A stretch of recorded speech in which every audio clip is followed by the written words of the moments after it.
स्त्रियों के इतने विरोधी हैं, मैं तो पैदा होते अपनी मां को मारना चाहता था पर मां मरी नहीं मेरे से। कैसी सत्यानाशियों की सी बातें करते हैं। कोई स्त्री का विरोधी हो सकता है? मां का विरोधी हो सकता है कोई? हो सकता है कोई? नहीं हो सकता। वो अलग बात है कि हमारे विचारों में भिन्नता हो सकती है, हमको अच्छा नहीं लगता है। हमने वो टाइम देखा है, हमारी बहन बेटियां नीचे को निगाह करके चलती थी, जहां पे आती जाती थी पूरा जीवन वहीं काट देती, दुखम सुखम। हमको अच्छा नहीं लगता है कि लड़का बैठा मेरे पास और वो ये जो क्या बोलते हैं इसको, फेंकम फांक क्या बोलते हैं इसको, बॉल फेंकते हैं क्रिकेट, उसमें आई वो पहले तो अर्धनग्न थी। वो कहना गुरुजी से जानते हो?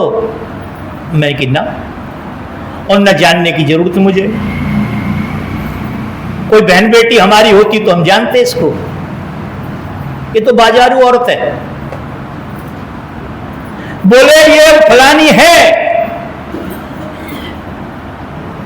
3 आदमियों को छोड़ा, ये चौथे की तलाश में। ये 3 आदमियों को जिसने छोड़ दिया और चौथे की तलाश में, मेरा तो मानना यह है कि उसके सर में जूते मारने चाहिए।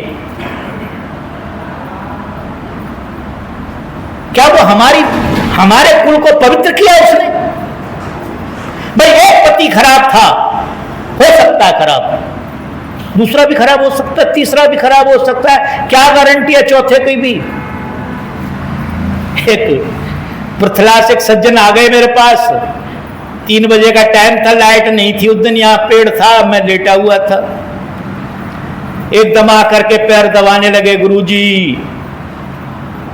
मैंने कहा कहो जी कहां से आए हो? बोले मैं पृथ्वी से आया हूं और एक सज्जन का नाम बताया, उन्होंने मुझे भेजा है, मैंने आपकी पुस्तक पढ़ी, बड़ा आनंद आया। मैंने कहा अच्छा चलो मुझे नाम दे दो। मैंने की भैया हमारे गुरुओं ने ये कहा, हाट का गुरु बाट का चेला, दुकानदार गुरु और रास्ता राहगीर चेला, ये कभी वो नहीं होता। बोले नहीं वैसे मैं फलान जगह हो आया, फलान जगह राजा स्वामी, सब जगह। उसने कही अब तक मैं 16 गुरु छोड़ चुका हूं। कितने? 16। मैंने कही क्या गारंटी है कि 17वां नहीं छोड़ा जाएगा? भाई कोई गारंटी है कि 17वां नहीं छोड़ा जाएगा? गुरु छोड़ने और पकड़ने की चीज है, गुरु छोड़ने और पकड़ने की चीज है। गुरु हमारे जीवन का दर्पण होता है, दर्पण जिसमें हमें अपना चेहरा देखना होता है। उनके बताए मार्ग पर चल के हम भवसागर से पार जा सकते हैं, यही उद्देश्य होता है गुरु धारण करने का, और कुछ नहीं होता है। तो कहते हैं मन पछते अवसर बीते, और वो कहते हैं कि सहस बाऊ 10 बदन आदि नृप। सहस बाऊ एक राजा हुआ है, उसे कई बार महारावण भी कहते हैं।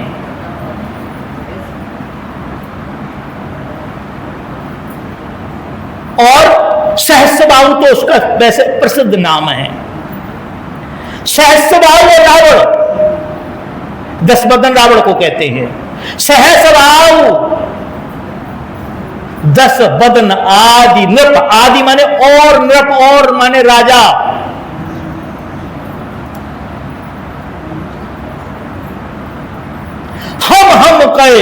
हम कहे इस राज्य पे आक्रमण कर दिया, ये भी अपने अधीन कर लिया, इस पे आक्रमण कर दिया, ये भी अपने अधीन कर लिया, और इस पे आक्रमण कर दिया, ये भी अधीन कर लिया। चोरी से, चंगोरी से, नीति से, पनीति से, सनीति से धन इकट्ठा कर लिया, खूब धन इकट्ठा कर लिया।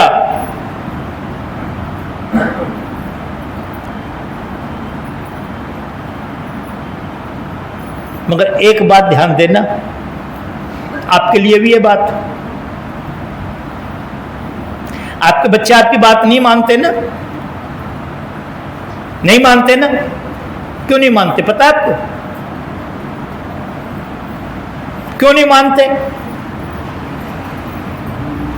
अरे भाई भैंसों के लिए भूसा बनाया, मनुष्यों के अन्न बनाया। मनुष्यों के लिए अन्न बनाया है, भैंसों के लिए भूसा बनाया है। अब तुम भूसा खिलाने लगो आदमी को तो क्या होगा, उसका बुद्धि खराब होगी नहीं होगी? अरे भाई, ईमानदारी का पैसा कमाओगे, ईमानदारी का धन कमा के उन बच्चों को खिलाओगे तो बच्चे आपकी बात मानेंगे। आप कर्म करते हुए नहीं देखते हैं।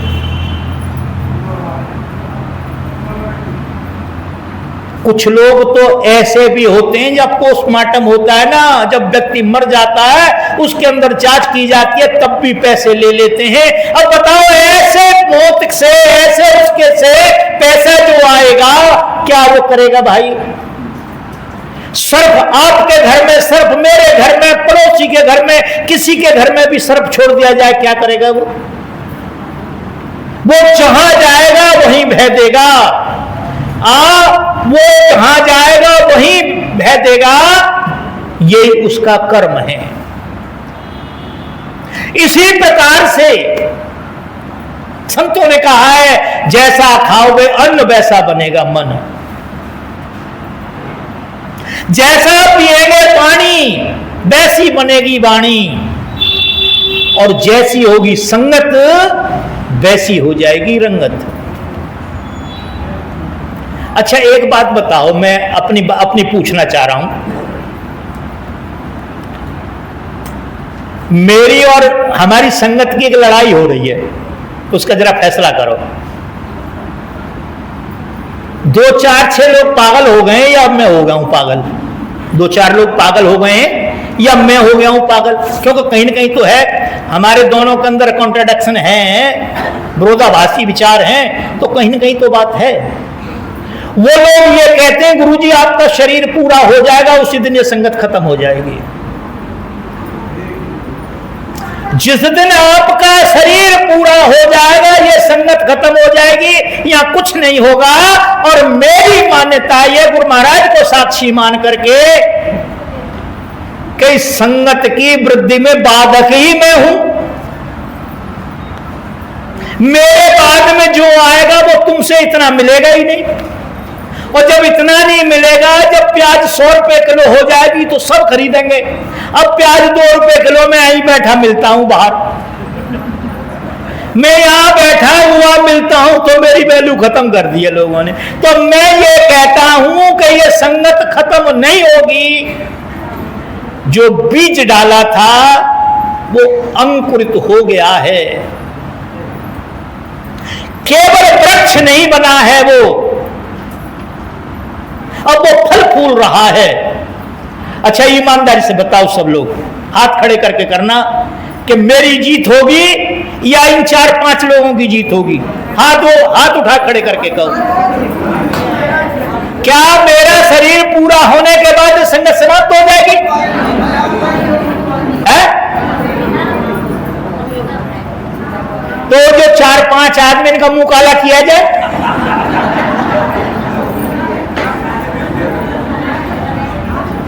भाई सबको धन्यवाद, आपको हृदय से आशीर्वाद, हृदय से आशीर्वाद। पर अभी नहीं, एक और बात मैं भूल जाऊंगा बीच में। एक शिकायत आपसे मुझे है, और वो शिकायत यदि आपने पूरी कर दी तो मेरी जीत हो जाएगी, उन 5 आदमियों की हार हो जाएगी।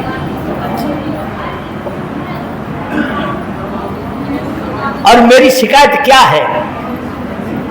मेरी शिकायत सिर्फ ये है कि हम आपस में प्रेमी एक दूसरे में बुराइयां ढूंढते हैं। हम आपस में प्रेमी एक दूसरे में बुराइयां ढूंढते हैं। ये तो ऐसा है, ये तो ऐसा है, ये तो ऐसा है। और जिस घर में भाई भाइयों में आपस में, जिस घर में आपस में भाई भाइयों में विद्रोह होता है, वो घर कभी नहीं चल सकता, कभी नहीं चल सकता। जैसे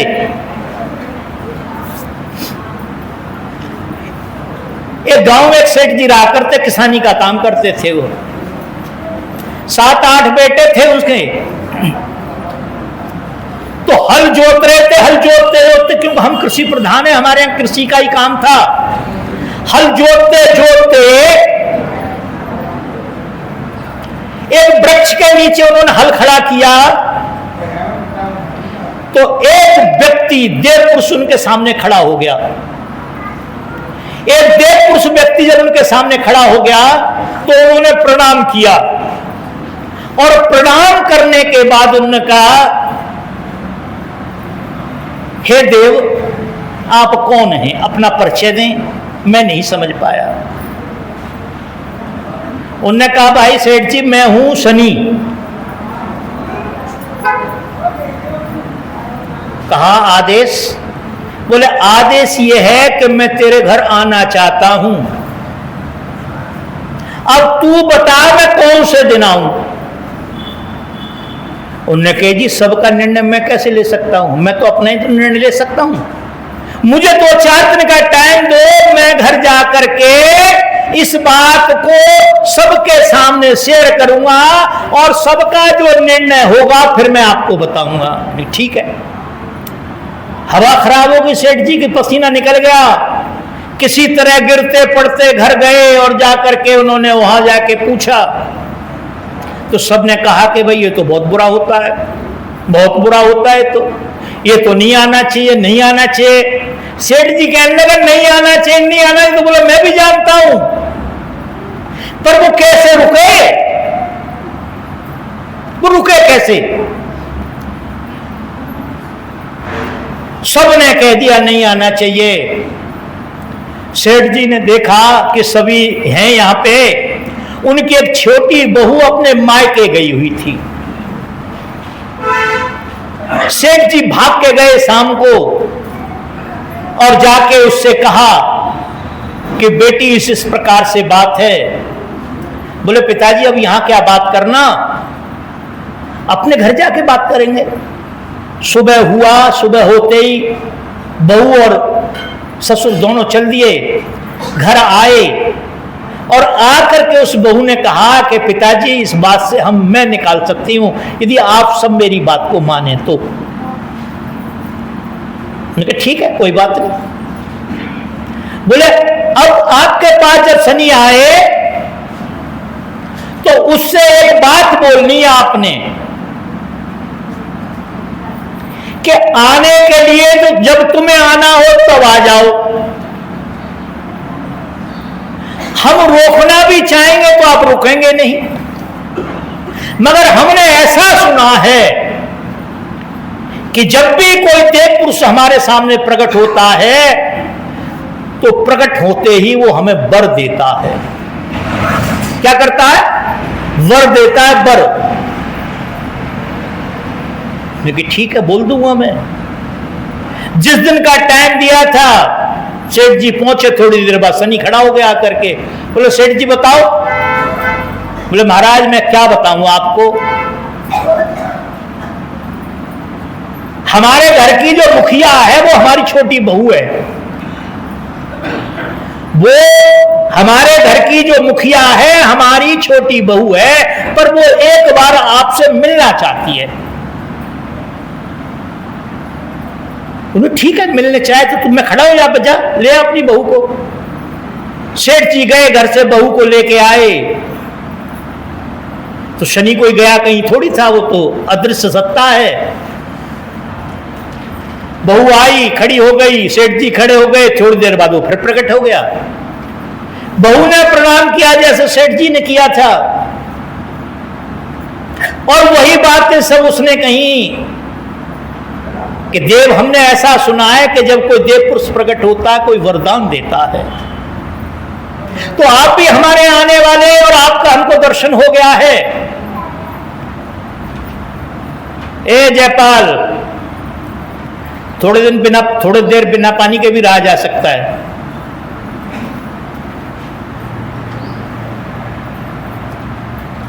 अब देखो मैं भूल गया क्या कह रहा था मैं। हाँ चलो सुन रहे हो आप वैसे।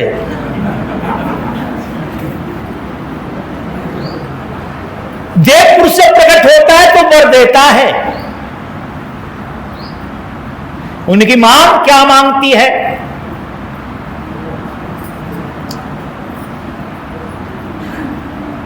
उनके प्रभु वचन दें कि जो मैं कहूंगी वो आप देंगे। बोले हाँ जा, तेरे को कहा। उनके प्रभु मैं एक चीज मांगना चाहती हूं, मुझे कोई संसारी चीज नहीं चाहिए। मैंने सुना है पिताजी के मुंह से कि आप आना चाहते हैं, आप आ जाएं, अब चाहें 2 दिन में, 4 दिन में, 6 दिन में, 10 दिन में, जब चाहें तब आ जाएं, मगर एक वर दे दें हमें। बोले क्या? कि हमारे आपस की पूरे परिवार की जो सहमति है, सहमति वो ना नष्ट हो, वो ना टूटे। उन्हें की जात दिया, उन्हें की फिर देर क्यों कर रहे? आ जाओ जल्दी से। शनि आ गया, वो अपने घर गए, लंबा करने की कोई जरूरत नहीं है। वह गए सारे के सारे, कुल मिला के जो दाल धपार जो कुछ था वो बनाया, और एक दिन क्या हुआ कि सब खत्म हो गया मामला, सब खत्म हो गया, कुछ नहीं बचा। एक जगह दाल पड़ी हुई थी, वो बची हुई थी, बड़ी बहू ने दाल बनाने के लिए रख दी और कुछ था नहीं। छोटी वाली बहू से, वो कहीं पर्दे में थी, उससे उसने कहा, करे फलानी सामर नहीं है, तू थोड़ी सामर डाल दे। सामर माने नमक। उसने नमक डाल दिया, दूसरी वाली ने भी नमक डाल दिया, तीसरी वाली ने डाल दिया, 6-7 थी, सबकी सब ने नमक डाल दिया उस समय, क्योंकि शनि का तो काम ही यही है। हमारे यहां व्यवस्था है अब तो नहीं, हम पशु भोजन करते हैं, अब मनुष्यों का सब भोजन नहीं करते हम। अब